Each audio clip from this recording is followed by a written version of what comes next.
Hi, I'm Jodie and this is a tutorial for Jodie Bean Consultancy on how to get your newborn into a stretchy wrap.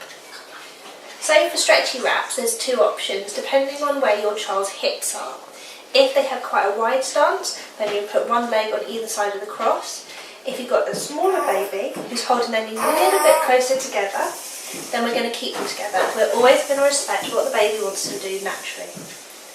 So I'm going to bring my beautiful model onto my shoulder, like I'm burping her.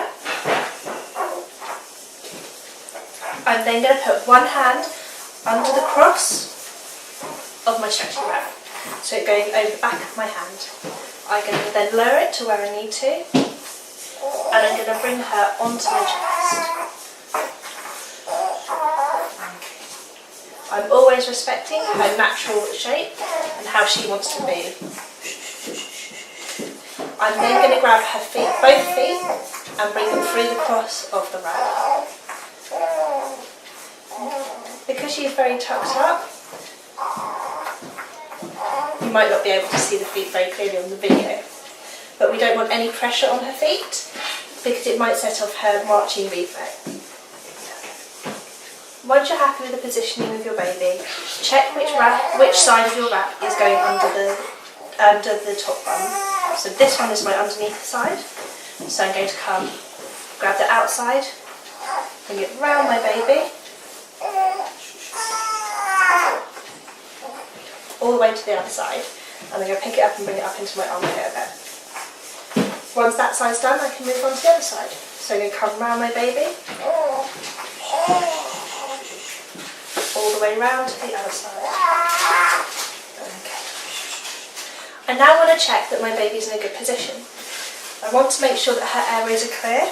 So here I have the wrap too close to her face. So I'm going to pick it up and move it out to keep her airways nice and clear.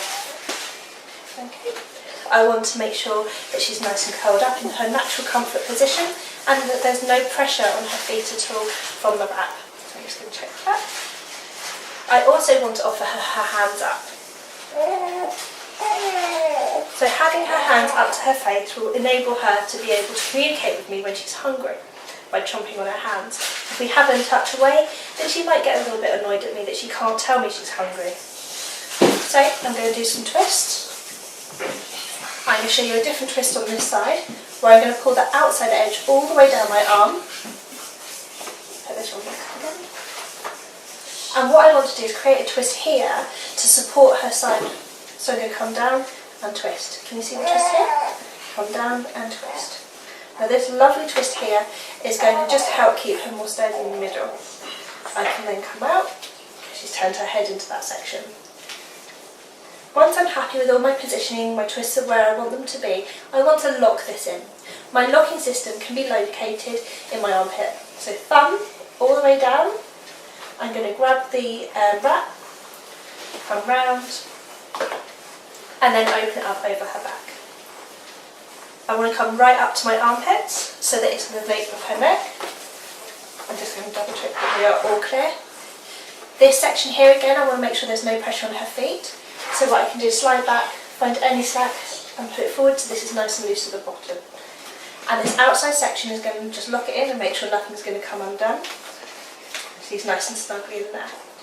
Because of her curved back, in this nice tucked up position, her head will automatically come to my chest and my chest will be the head support, not the carrier. If you are very worried or feel like your child is flopping back a little bit, what you can do is take a muslin, roll it up, and then what I'm going to do is just use the top of my locking system, pull up a little bit more fabric and roll it in. This has 2 points. 1, I now have a bit of a bolster behind her head, and 2, I have a muslin ready for when she decides to explode.